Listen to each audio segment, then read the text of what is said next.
इस सरकार से और इस सिस्टम से मैं पूछूंगा कि 4 साल जो हमारे स्टेट 19 के अभ्यर्थियों के साथ आपने जिस तरह से राजनीति किया, जिस तरह से आपने मेरिट और नॉट मेरिट के नाम पे खेमेबाजी किया, इसकी राजनीति को समझिए, इसकी राजनीतिक महत्वाकांक्षा को समझिए। बहाली नहीं, ये सिर्फ और सिर्फ एक ट्रैप प्लान है। जिस तरह से स्टेट 19 वाले को ट्रैप प्लान के तहत इन्होंने फंसाया, जिस तरह से इन्होंने मेरिट और नॉट मेरिट के नाम पे ट्रैप प्लान के तहत इन्होंने फंसाया, और जो डाटा इन्होंने पीडीएफ जारी करने की बात थी, आज तक इन्होंने पीडीएफ नहीं दिया।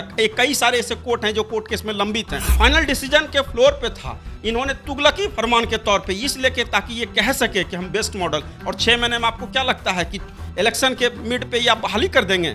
आपकी राजनीति को हम लोग समझ चुके हैं। स्टेट 19 जब हम लोग का ऑफलाइन एग्जाम हुआ तो 19 में यही विधानसभा के इलेक्शन इन्होंने बोला था कि हम लगातार सीट खाली पड़ी हुई है, हम जस्ट 6421 जो उत्क्रमित हाई स्कूल बने हुए उसमें हम सबको बहाल करने वाले हैं, +2 में बहाल करने वाले हैं। लेकिन आज तक देखिए नीतीश कुमार जी को भी इस बार पता लग जाएगा कि अभ्यर्थियों के साथ जिस तरह से आपने छला है, शिक्षक अभ्यर्थी हो चाहे कोई भी अभ्यर्थी हो, शिक्षक साथियों के साथ इन्होंने जो धोखा दिया है, इनको इस बार करारा जवाब मिलेगा। इनको मैं बता दूं, इनका स्टैंड आउट कुछ नहीं है, और इस सरकार को कहीं ना कहीं 24 में खदेड़ने का काम कीजिएगा, 25 में भी खदेड़ने का काम कीजिए, क्योंकि जिस तरह से इन्होंने हम लोग को ट्रैप प्लान के तहत फंसाया, जिस तरह से हम लोग के साथ पीठ में खंजर मारा है, जिस तरह से खून के आंसू, एक एक चीज का हिसाब लेने का समय आ रहा है साथियों, इसलिए हिसाब लीजिएगा। उस समय बोला था कि ये नीतीश कुमार है, इसका कोई स्टैंड आउट नहीं है। और अभी भी मैं पूरे बिहार के उन सारे 38 जिला के अभ्यर्थियों को आपके चैनल के माध्यम से बोला हूं, इनका कोई स्टैंड आउट नहीं है। ये कभी भी पलटी मार के एनडीए गठबंधन में शामिल हो सकते हैं। शिक्षकों को बर्बाद करके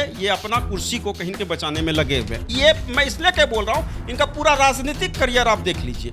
और जब से महागठबंधन में आए हैं, सरकार जिस तरह से बीपीएससी से अगर लेना चाह रही है, तो बीपीएससी का जो अभी तक पैटर्न रहा है या जो भी उसका नॉर्म रहा, हम उसका क्लियरेंस चाहते हैं। ये सिर्फ हवाई वाली बात नहीं, हमको पूरा क्लियरेंस चाहिए और एक लिखित क्लियरेंस चाहिए। ये नहीं कि सिर्फ आज हम बोल दिया और कल के डेट में हम सत्ता में परिवर्तन होकर विपक्ष में बैठ गए तो वहाँ मेरी जवाबदेही खत्म। क्योंकि यही शिक्षा मंत्री इन्हीं के थे, विजय कुमार चौधरी जी। मैं पूछना चाहता हूँ, विजय कुमार चौधरी जी के मुंह पे सांप सूंघ गया था क्या? जब इनसे सवाल किया जा रहा था सदन के पटल पे, वित्त विभाग इनके पास है, पिछले टाइम में शिक्षा मंत्री रहे, तो वहाँ पे इन लोगों को सांप सूंघ गया था क्या हम ऐसा नियमावली ला रहे हैं? मैं आपको बता देता हूँ कि हम पीछे हटने वाले में से नहीं हैं। चाहे वो जिस भी तरीके का लड़ाई होगा उसमें हम लोग पीछे नहीं हटेंगे। न्यायालय के शरण में जाना होगा तो न्यायालय के शरण में भी जाएंगे, लेकिन न्यायालय में हमको जवाब चाहिए। और बाकी जो है, हमको विश्वास है आप लोगों का साथ होगा, आप लोग मजबूती से हमारे साथ में चलेंगे तो निश्चित तौर पे हम लोग की विजय सुनिश्चित। और बिहार को कह रहा है कि नंबर 1 स्टेट हम बना देंगे। पहले अपने आप को आप नंबर 1 बनाइए, आप अपने जमीर को नंबर 1 बनाइए। माननीय नीतीश कुमार जी, आप बोलते हैं कुछ, करते हैं कुछ। आपने सब दिन आपने तुगलकी फरमान शिक्षक अभ्यर्थियों के माथे पे बजाड़ दिया, और वो भी ऐसे टाइम पे बजाड़ा है जो महागठबंधन को पूरा का पूरा नुकसान होगा। और ये नीतीश कुमार का स्टैंड आउट है। हम तो बर्बाद होंगे ही, सामने वाले को भी बर्बाद कर देंगे। और आपको पता होगा, यही तेजस्वी यादव जी बोलते थे कि ये पलटू चाचा है, पलटी मार राजनीति इनका स्टैंड आउट रहा है। और आज मैं बता रहा हूं, पूरे बिहार के अभ्यर्थियों के साथ इन्होंने पलटी मार राजनीति किया है। वो ऐसा मंत्री, चाहे विपक्ष के हो सत्ता पक्ष को, विपक्ष ऑलरेडी बैकफुट पे, उसके बारे में तो हम कुछ बोल नहीं सकते। सत्ता पक्ष में जब ऑलरेडी बैठे हुए लोग हैं, वो लोग के मुंह में चुप्पी। और जितने भी आईएएस हैं, ये सब इनके चाटुकार हैं। कोई भी आईएएस को पावर नहीं है कि इनके खिलाफ में एक शब्द बोल दे। धोखा दिया गया, जिस तरह से पीठ में इन्होंने खंजर मारा, मैं पूछना, और खून के आंसू इन्होंने रुलाया। आपको पता होगा कि आप कवर कर रहे थे, जब सचिवालय हम लोग घेराव कर रहे थे, मैं हॉस्पिटलाइज हुआ, उसका एक एक हिसाब का बदला कौन देगा? मैं इसलिए कि मैं पूछना चाहता हूं ये नीतीश कुमार जी से, किस जन्म का आपने बदला लिया? पूरे बिहार के उन शिक्षक अभ्यर्थियों से किस चीज का बदला लिया? यही कि हम बिहार के दिशा एवं दशा को निर्धारित करने वाले थे। नेताओं के संज्ञान में जहां तक बात है, सारे नेताओं से हम लोगों ने भी मिला, अभी भी हमारे बहुत सारे साथी लगातार अभी मिल रहे हैं। अब बचता है कहां पे? एक जगह बचता है, वो है न्यायपालिका। तो न्यायपालिका के शरण में भी जो अभ्यर्थी इसका विरोध करते हैं, मैं पूछना चाहता हूं कि न्यायपालिका हम नहीं जाएंगे तो कहां जाएंगे, किसके पास जाएंगे? आप गोली बंदूक लेके तो सड़क पे नहीं ना आएंगे, किसी पॉलिटिकल पार्टी का तो आप झंडा नहीं ना उठाएंगे। और हम लोग हैं शिक्षक अभ्यर्थी, हमको तो नेता बनना नहीं है, हमको कहीं ना कहीं अपनी नौकरी सुनिश्चित करना है। नमस्कार, आप देख रहे हैं द बिहार टॉप और मैं हूं आपके साथ शुभम कुमार झा। दोस्तों, बिहार कैबिनेट ने नई शिक्षक नियमावली के लिए मंजूरी दे दी। साथ ही साथ इस नियमावली के लिए अब लगातार विरोध प्रदर्शन जारी है। जो शिक्षक अभ्यर्थी हैं वह लगातार विरोध कर रहे हैं, लगातार चिंतित हो रहे हैं, चिंता जता रहे हैं कि अब मेरे साथ क्या होगा। हम लोगों ने तो परीक्षाएं भी पास की पर हमारी नौकरी नहीं हुई। मेरे साथ बंटी जी हैं, स्टेट क्वालिफाई हैं 2019 में और लगातार अपनी आवाज़ बुलंद करते हैं, शिक्षकों के लिए आवाज़ उठाते हैं और सरकार के नाकामियों को गिनवाते हैं। बंटी जी, स्टेट क्वालिफाई आप लोग 2019 में करते हैं और फिर अभी तक बेरोजगार, अभी तक भर्ती नहीं हुई, बहाली नहीं निकली और फिर नई शिक्षक नियमावली बीपीएससी के थ्रू एग्जाम होगा, क्या कहेंगे? सबसे पहली बात, द बिहार टॉप आपके चैनल को और आपकी पूरी टीम को, एसटीईटी हो चाहे वो सीटेट हो बीटेट हो, हर की आवाज़ को आप लोग बहुत ही प्रमुखता और बहुत ही प्रखरता से उठाते रहे हैं और आप कई बार कवर भी किए हैं हमको। शुभम भाई, आपको सबसे पहली बात कि ये मैं बता दूं, सरकार ये नियमावली लाई, कोई भी ऐसा शिक्षक संघ है, कोई भी ऐसा अभ्यर्थी है 7वां चरण में जो खास करके सीटेट हो बीटेट हो चाहे वो स्टेट 19 वाले, किसी से इस प्रारूप के बारे में कहीं कोई चर्चा नहीं था। फरवरी तक, मार्च तक, जब तक विधानसभा सत्र चला, उसमें कहीं कोई चर्चा नहीं था और रैंडमली नीतीश कुमार जी ने एक तरह से तुगलकी फरमान हम लोग के माथे पे और शिक्षक संघ के माथे पे सौंप दिया और ये कह दिया कि अब बीपीएससी से हम बहाली करेंगे। बीपीएससी आपको पता है कि वो आयोग है जो हर तरीके से देखा जाए कि जब बीपीएससी जो बड़े लेवल की एग्ज़ाम लेती है, जिसमें वीडियो सीओ का जो होता है, उसमें आप समझ लीजिए कि उसका क्वेश्चन ये लोग लीक कर देते हैं और वो मैं इसलिए क्या बोल रहा हूँ कि ये सारे अभ्यर्थियों को इस चीज़ को समझना होगा और सरकार ने जिस तरह से षड्यंत्र किया उसको भी समझना होगा, क्योंकि सरकार की मंशा एकदम क्लियर नहीं है। इसलिए क्या मैं ये बात बोल रहा हूँ, सरकार जिस तरह से अपने वादा के विपरीत जाके, आप देखिएगा पेपर में आए दिन आ रहा है कि पहले आता था 3 लाख, फिर बोले 2.25 लाख, फिर बोल रहे हैं 1.5 लाख, फिर पता चल रहा है कि 1 लाख, फिर पता चल रहा है कि प्राथमिक में तो बहाली है, उच्च प्राथमिक में बहाली ही नहीं है।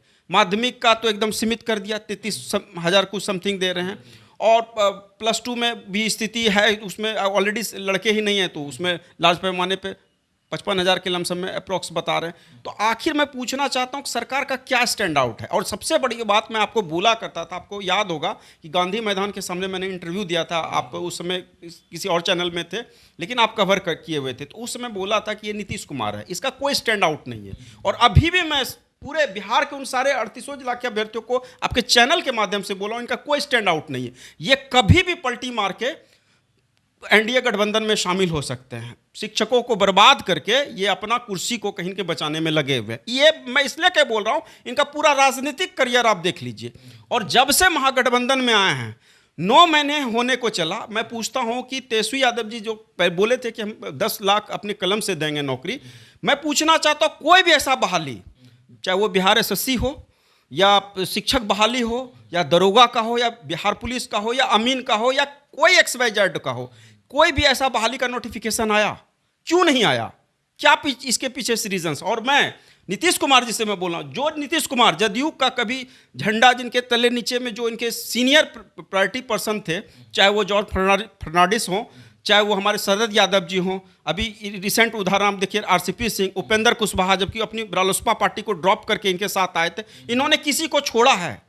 और जो अभी संदीप सौरभ का आए दिन बयान आता है, संदीप सौरभ जी का बयान आप सुनिएगा कि वो बोलते हैं कि हमसे भी पूछा नहीं गया। कांग्रेस से मैं खुद मिला हूं, विधायक दल के नेता भागलपुर जिले से ही वो आते हैं विधानसभा क्षेत्र से, उनसे भी मैं मिला, उन्होंने भी बोला कि हमसे कोई चर्चा परिचर्चा नहीं हुआ। मुजफ्फरपुर के एक विधायक तो उन्होंने लिख के भी दिया राहुल गांधी को। और ये जाते हैं कहाँ पे?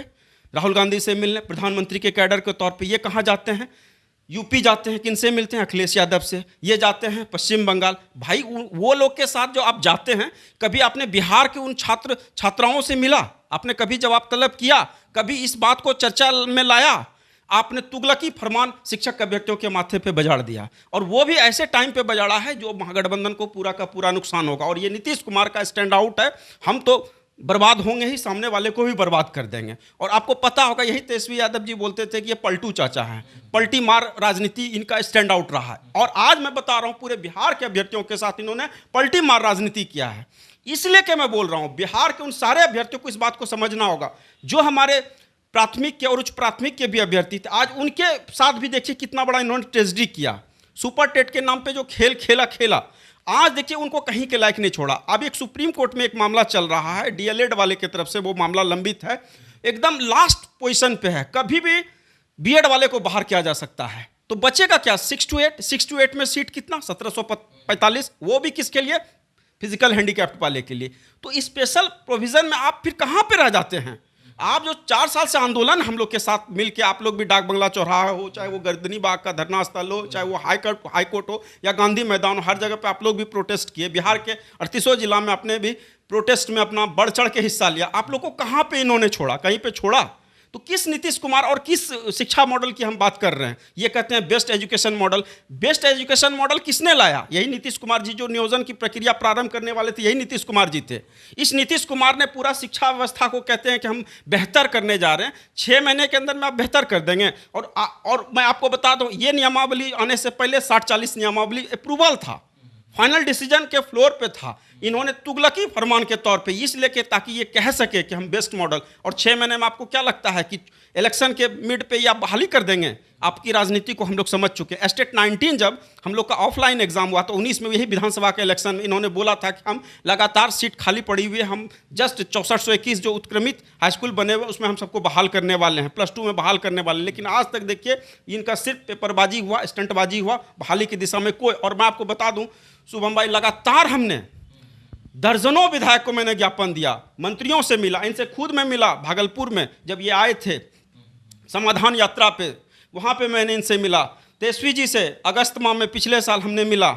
उसके बाद ये इनके जो वित्त मंत्री थे, अभी वर्तमान में जो शिक्षा मंत्री, उनसे भी हमने मिला। अभी मैं ऐसा शिक्षा मंत्री से ऑलरेडी मैं 3 बार मिला, चंद्रशेखर। तो ऐसा बताइए कोई ऐसा मंत्री, चाहे विपक्ष के हो सत्ता पक्ष के हो, विपक्ष ऑलरेडी बैकफुट पे, उसके बारे में तो हम कुछ बोल नहीं सकते। सत्ता पक्ष में जब ऑलरेडी बैठे हुए लोग हैं, वो लोग के मुंह में चुप्पी। और जितने भी आईएएस हैं ये सब इनके चाटुकार हैं। कोई भी आईएएस को पावर नहीं है कि इनके खिलाफ में एक शब्द बोल दे।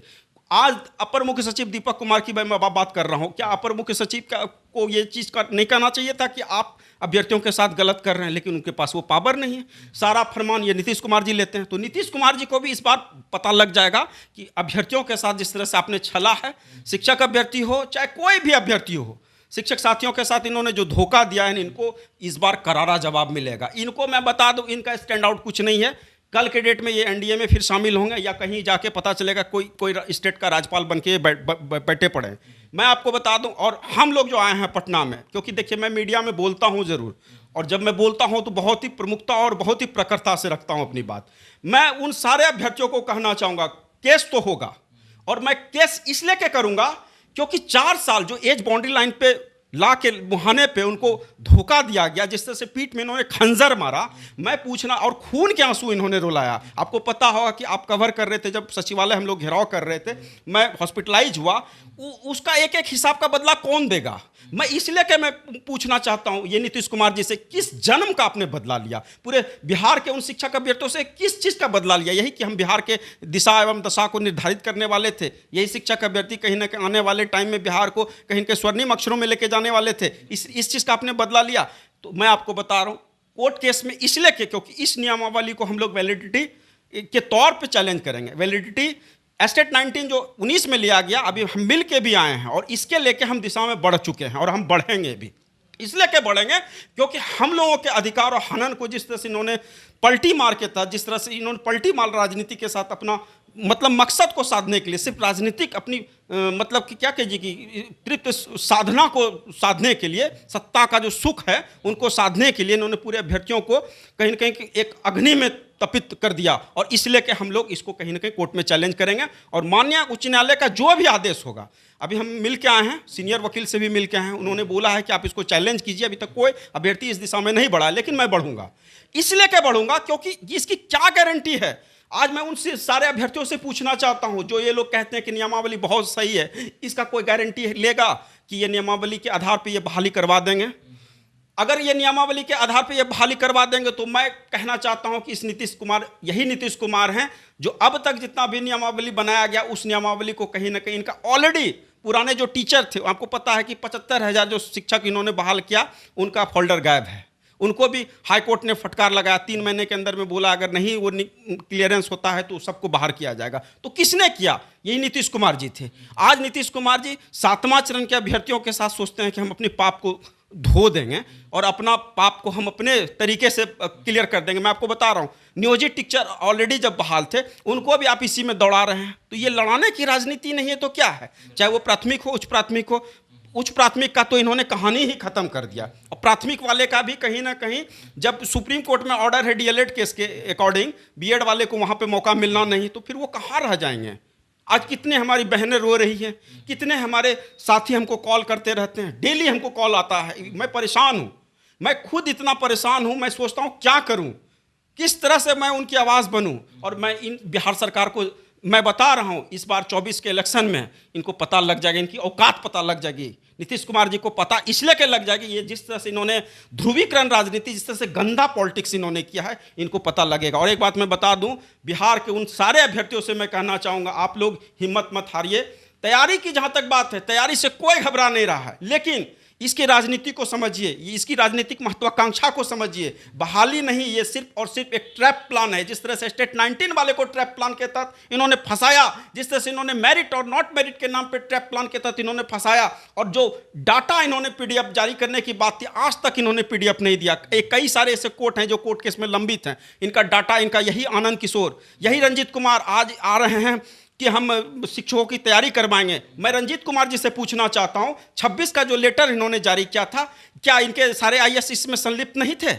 अगर ये संलिप्त नहीं थे तो 26 का लेटर तो हम नहीं मांग रहे थे। हम तो मांग रहे थे नौकरी की। 12 मार्च को आपने बोला था सबकी नौकरी पक्की, तो उस नौकरी को पक्की क्यों करके आप कच्ची क्यों कर दिए? और बिहार बीपीएससी से अगर आप लेने की बात कर रहे हैं, तो किसी भी शिक्षक संघ और किसी भी कोई भी ऐसा जो बिहार में टॉप क्लास के जो एमएलसी हैं शिक्षक संघ के, उनसे आपने पूछा? इन्हीं के जदयू प्रकोष्ठ के जो अभी एमएलसी हैं वो इनका विरोध कर रहे हैं। तो ये क्या है? ये सिर्फ और सिर्फ चुनावी भेंट तक पहुंचाने की राजनीति है, इसकी अपनी महत्वाकांक्षा को पूरा करने की राजनीति है। इसलिए मैं सारे अभ्यर्थियों से, खास करके 7वां चरण में जो भी अभ्यर्थी हैं, अभी हमारे कुछ साथी लगे हुए हैं, आंदोलन का भी रूपरेखा हो सकता है तैयार करें, आंदोलन भी होगा, लेकिन कोर्ट केस में भी हम इसको लेके जाएंगे। मैं किसी भी अभ्यर्थी से, आपके चैनल के माध्यम से ये बोल देना चाहता हूं, हमको किसी भी अभ्यर्थी से पैसा का जहां तक बात, आज तक हमने ना कभी बोला है ना अभी मैं बोलूंगा।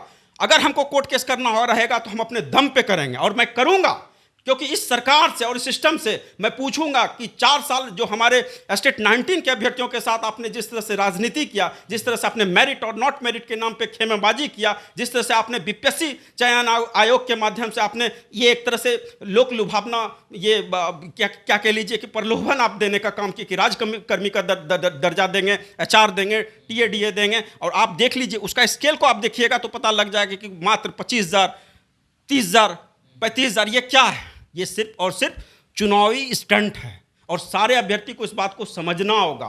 और ये बहाली, एक बात समझ ली, यही नीतीश कुमार चाह रही है, किसी तरह मामला हमारा लंबित हो और हम कहीं ना कहीं अपना चुनावी स्टंट को जीत लें और अपने आप को कहीं ना कहीं सिक्योर्ड कर लें, लेकिन ऐसा होने जाने वाला नहीं है। बीपीएससी की आपने बात की, बीपीएससी में पारदर्शिता पे बात करेंगे कि बीपीएससी में कितना पारदर्शिता है, क्योंकि क्वेश्चन लीक हो जाते हैं बीपीएससी में, तमाम अधिकारी के सम्मिलित होने की खबर आती है कि कुछ अधिकारी सम्मिलित हैं इस पेपर लीक में।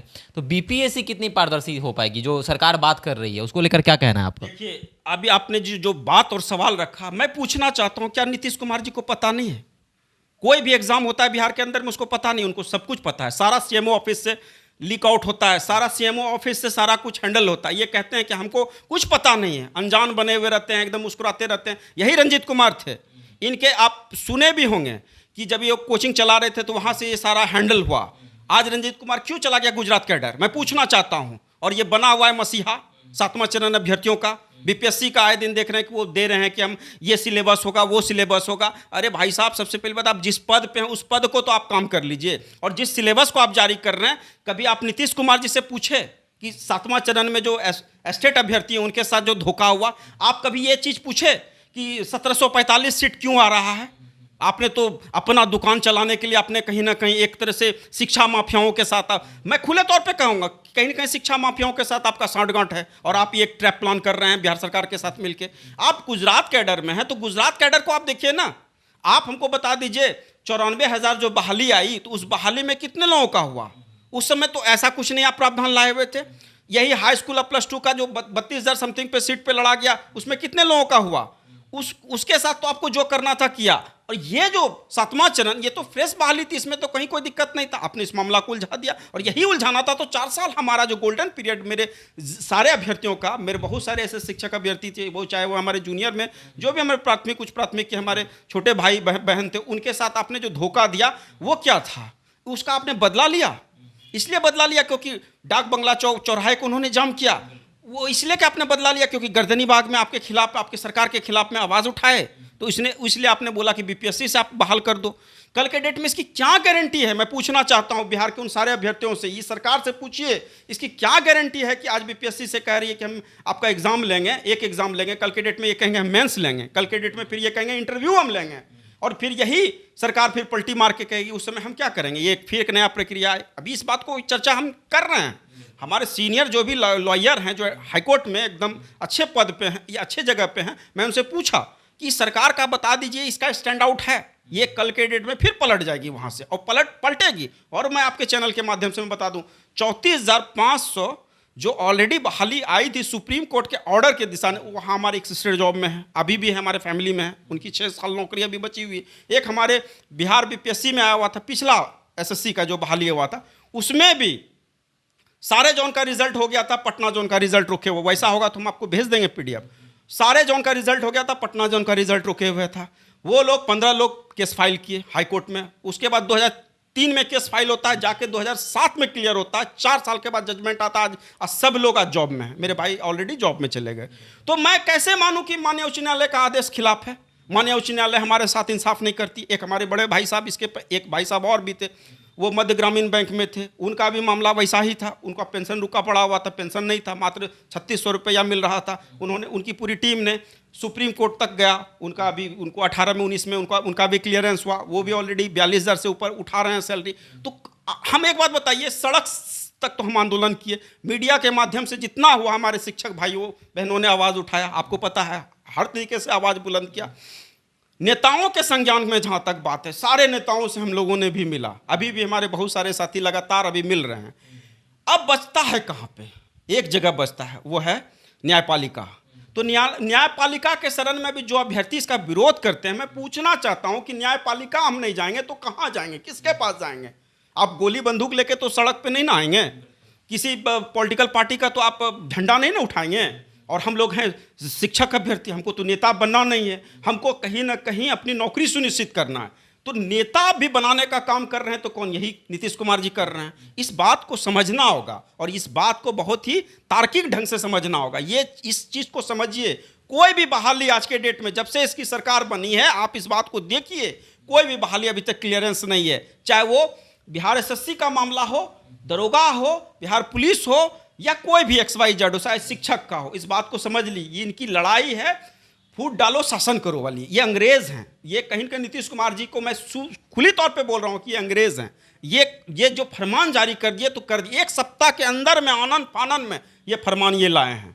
अपने टीम को बुला के 60-40 अप्रूवल था, 60-40 आने वाला था, 60-40 में हमको कहीं कोई दिक्कत नहीं था, लेकिन इन्होंने तुगलकी फरमान थोप दिया अभ्यर्थियों को, थोप दिया नियोजित शिक्षक को। यह कह रहे हैं 3 अटेम्प्ट आप किस बिहाफ पे ला रहे हैं?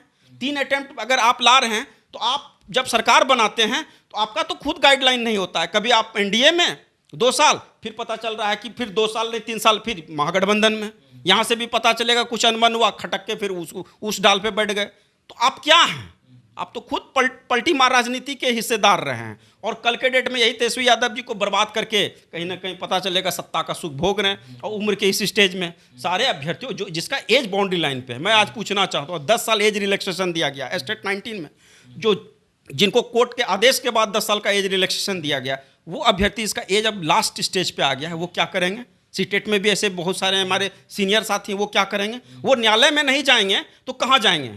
और हम लोग का एज ऐसे स्टेज पे आ चुका है, तो जब ऐसे स्टेज पे एज है तो हम तो कोर्ट चैलेंज करेंगे ही, और कोर्ट जाएंगे तो कोर्ट का जो भी आदेश होगा सर आंखों पे होगा। लेकिन इस सरकार और इस सिस्टम को कहीं ना कहीं हम लोग जवाब देने का काम करेंगे। देखिए, हम जरूर, हमारे बहुत सारे अभ्यर्थी हमको फ़ोन भी करते रहते हैं, 25, 30, 40, 50 कॉल हमको डेली आता है। शुभम भाई, ऐसा कोई दिन नहीं होगा या हमारी बहनों का कॉल नहीं आता। मैं उनको बोल रहा हूँ कि हम सरकार की गतिविधि पे नज़र बनाए हुए हैं। मैं आपको बता देता हूँ कि हम पीछे हटने वाले में से नहीं हैं। चाहे वो जिस भी तरीके का लड़ाई होगा उसमें हम लोग पीछे नहीं हटेंगे। न्यायालय के शरण में जाना होगा तो न्यायालय के शरण में भी जाएंगे, लेकिन न्यायालय में हमको जवाब चाहिए। और बाकी जो है, हमको विश्वास है आप लोगों का साथ होगा, आप लोग मजबूती से हमारे साथ में चलेंगे तो निश्चित तौर पे हम लोग की विजय सुनिश्चित है। और इस सरकार को कहीं ना कहीं 24 में खदेड़ने का काम कीजिएगा, 25 में भी खदेड़ने का काम कीजिए, क्योंकि जिस तरह से इन्होंने हम लोग को ट्रैप प्लान के तहत फंसाया, जिस तरह से हम लोग के साथ पीठ में खंजर मारा है, जिस तरह से खून के आंसू, एक एक चीज का हिसाब लेने का समय आ रहा है साथियों, इसलिए हिसाब लीजिएगा। कि जी हम लोग तो देखते आए हुए हैं कि आप लगातार अपने अभ्यर्थियों के लिए आवाज़ उठाते हुए हैं, चाहे वो डकमंगला चौराहा हो या फिर कहीं भी हो। आप लोग के अगर जो भी अभ्यर्थी देख रहे हैं, खासकर जो आपको फ़ोन कॉल्स भी आते हैं कि हाँ कब होगा क्या होगा, तो न्यायालय में जाके अगर न्यायालय जो भी फैसला सुनाती है उसके पक्ष में आप लोग रहेंगे या फिर विपक्ष में जाएंगे या फिर और आगे बढ़ेंगे? देखिए, अभी तक का जो अपडेट है, वैलिडिटी चैलेंज होता है एक, जो अभी तक मैंने बूझा और समझा। हमको बहुत सारे साथियों ने बोला कि बोलिए सर कुछ योगदान ये वो। हम इन सारी चीज़ों में विश्वास नहीं करते हैं, ना हम इन सारी चीज़ों में हैं। मैं आपको स्पष्ट बता देता हूँ, मुझे लड़ाई लड़ना होगा कोर्ट के माध्यम, क्योंकि न्यायालय है। न्यायालय में जब हमको अधिकार यहाँ से नहीं मिला तो हम न्यायालय की ओर बढ़ेंगे ही बढ़ेंगे। और न्यायालय में हर एक किसी का अधिकार है। वो आप ये कह रहे हैं कि सरकार कहीं ना कहीं देने वाली है, नौकरी होने वाली है, तो आप लोग कोर्ट केस में क्यों जा रहे हैं? कोर्ट केस में हम इसलिए जा रहे हैं कि ये सरकार से मैं पूछना चाहता हूं कि 4 साल जिस तरह से हम लोग के साथ धोखा दिया गया, उसका हिसाब कौन देगा? यही सरकार देगी ना। तो अगर हम न्यायालय की ओर बढ़ रहे हैं तो न्यायालय में भी हम इस चीज़ को कहीं ना कहीं वैलिडिटी चैलेंज, इसलिए कि मैं बोल रहा हूँ एस्टेट 19 हो, चाहे वो सीटेट बीटेट हो, एक प्रावधान हम उस तक खोजने की भी, सीट को रिकैलकुलेशन की बात हो रही। 1745 सीट आखिर क्यों है भाई? जो हमारे सीटेड बीटेड साथी हूँ, मैं उनसे भी पूछ रहा हूँ कि भाई आखिर ऐसा क्यों है भाई? वो लोग भी कहीं ना कहीं इस चीज़ को हो सकता है रिटफाइल करें। और ये सिंगल बेंच में केस नहीं होगा, ये जब भी होगा डबल बेंच में होगा। और फैसला हो सकता है कि तुरंत आ जाए, ऐसा नहीं कि 2-4 हेयरिंग जाएगा तब, ऐसा नहीं होगा। चाहे आर या पार, 50-50 का गेम प्लान है। हो सकता है कि 100% हमारे फेवर में आ जाए, हो सकता है कि सरकार को फेवर करते हुए सरकार इस चीज़ पे अप्रूवल कर दे, कहना मुश्किल है। लेकिन इस चीज़ को हम लोग क्लियर करने की दिशा में, और सरकार जिस तरह से बीपीएससी से अगर लेना चाह रही है तो बीपीएससी का जो अभी तक पैटर्न रहा है या जो भी उसका नॉर्म रहा, हम उसका क्लियरेंस चाहते हैं। ये सिर्फ हवाई वाली बात नहीं, हमको पूरा क्लियरेंस चाहिए और एक लिखित क्लियरेंस चाहिए। ये नहीं कि सिर्फ आज हम बोल दिया और कल के डेट में हम सत्ता में परिवर्तन होकर विपक्ष में बैठ गए तो वहाँ मेरी जवाबदेही खत्म। क्योंकि यही शिक्षा मंत्री इन्हीं के थे, विजय कुमार चौधरी जी। मैं पूछना चाहता हूँ, विजय कुमार चौधरी जी के मुंह पे सांप सूंघ गया था क्या जब इनसे सवाल किया जा रहा था सदन के पटल पे? वित्त विभाग इनके पास है, पिछले टाइम में शिक्षा मंत्री रहे, तो वहाँ पे इन लोगों को सांप सूंघ गया था क्या हम ऐसा नियमावली ला रहे हैं? सदन जब 1 महीना 4 दिन चला तो वहाँ पे तो ये बात रख सकते थे, क्यों नहीं रखे आप? इनके जितने भी अभी पार्टी के लोग हैं या जो भी इनके साथ साथ पार्टी का समागम है, उनसे मैं पूछता हूं तो बोलते हैं कि हम लोग को खुद पता नहीं था कि इतना बड़ा ट्रैप प्लान होगा। 1 सप्ताह के अंदर में ये पूरा तुगलकी फरमान थोप दिया और बिहार को कह रहा है कि नंबर 1 स्टेट हम बना देंगे। पहले अपने आप को आप नंबर 1 बनाइए, आप अपने ज़मीर को नंबर 1 बनाइए। माननीय नीतीश कुमार जी, आप बोलते हैं कुछ, करते हैं कुछ। आपने सब दिन, और एक बात मैं बता दूं, इन्होंने पूरे बिहार के अभ्यर्थियों को पूरी तरह से कह लीजिए कि मतलब क्या कहा जाए कि खून के आंसू रुलाने पे इन्होंने मजबूर कर दिया। ये हर एक अभ्यर्थियों की बद्दुआ इनको लगेगी शुभम भाई, क्योंकि इन्होंने जिस तरह से छला है ना, इस जन्म में तो क्या, अगले इनको 7 जन्म लेना भी पड़े तो वहां पे इनको ये इंसाफ नहीं मिलेगा। क्योंकि ये इंसान सिर्फ और सिर्फ पॉलिटिकल कुमार है, दूसरा कुछ भी नहीं है। और ये पॉलिटिकल कुमार एक ऐसा पॉलिटिकल कुमार है जिसका कोई ना कोई, एक देखिए, कोई अस्तित्व नहीं। आप एक बात बता देता हूं, आज जो 7वां चरण नियमावली के दिशा में हम लोग बढ़ रहे थे, इन्होंने नियमावली किसके लिए लाया? जो ऑलरेडी यहाँ पे ऑलरेडी बाहुबली थे, जो सलाखों के पीछे थे, उनके लिए नियमावली लाया। और शिक्षा का अभ्यर्थियों के लिए क्यों नहीं लाया? अब जब आप कहते हैं कि 0 टॉलरेंस हम सुशासन की सरकार चला रहे हैं, तो मैं पूछना चाहता हूं, मैं उनका नाम नहीं ले रहा हूं आपके माध्यम से, लेकिन मैं पूछना चाहता हूं कि 0 टॉलरेंस आपके मैनिफेस्टो में है। आप कहते हैं कि हम बिहार को बेस्ट दिशा में लेके जाना चाह रहे हैं, क्राइम को कहीं ना कहीं कंट्रोल करते हैं, तो आखिर ये क्यों किए? 14 साल 20 साल वो ऑलरेडी ऐसा डीएम था जो ऑलरेडी रनिंग पीरियड में था और उसको खुलेआम मॉब लिंचिंग करके मार दिया जाता है, तो वहाँ पे आपकी सांप सूंघ जाती है, क्योंकि आपको जातिगत राजनीति करना है। ये इसलिए कि हम बोल रहे हैं कि क्योंकि हम सारे अभ्यर्थियों के साथ इन्होंने वही काम किया, जिस तरह से एक ऐसा चरण लाया और ऐसा नॉर्म लाया और ला के उनको सलाखों के पीछे से बाहर किए। और आज हम लोगों के साथ बीपीएससी का एक बर्डन माथे पे थोप दिया। और ये अभी ये माहौल बना रहे हैं कि लड़के शिक्षा के माध्यम से, एग्जाम के माध्यम से या चीज़ों के माध्यम से भागते हैं, डरते हैं। भाई साहब, ये मैं पूछना चाह रहा हूँ कि कोई डरने के लिए तैयार नहीं है। ये बात मैं पूछना चाह रहा हूँ, एस्टेट 19 में जब लिया गया था तो आपके ही आईएएस थे, आपके ही पूरे गिरवर दयाल थे, आपके ही पूरे अपर मुख्य सचिव से लेके माध्यमिक शिक्षक से लेके प्राथमिक निदेशक रंजीत कुमार से लेके सब लोग थे।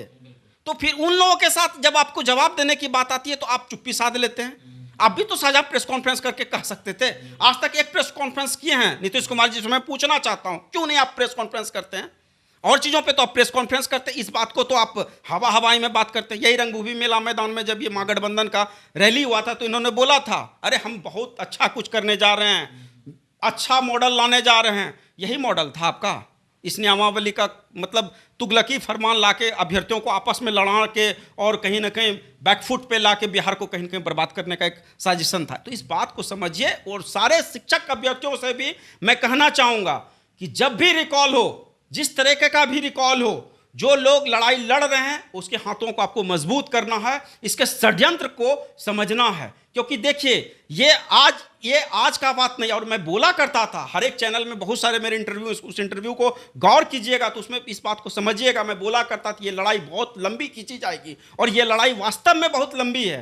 ये आजकल की लड़ाई नहीं है, ये लड़ाई लंबी और जाएगी। इसलिए कि आप लोग को अगर हर मोड़ पे बिहार को आगे लेके जाना है, बिहार के दिशा में आपको आगे बढ़ना है, तो कहीं ना कहीं अपने आप को मजबूत और सही सोच और सही रणनीति के साथ आगे बढ़ना होगा साथियों। जी देख सकते हैं कि आंखों में दर्द जो है साफ तौर पे झलक रहा है और साफ तौर पे कहना है कि जो तुगलकी फरमान है उस फरमान को सरकार को वापस लेना पड़ेगा। और साथ ही साथ स्टेट 19 जो क्वालिफाई थे उन्होंने परीक्षा भी दिया था उस समय, और फिर 4 साल 5 साल बर्बाद हो जाता है।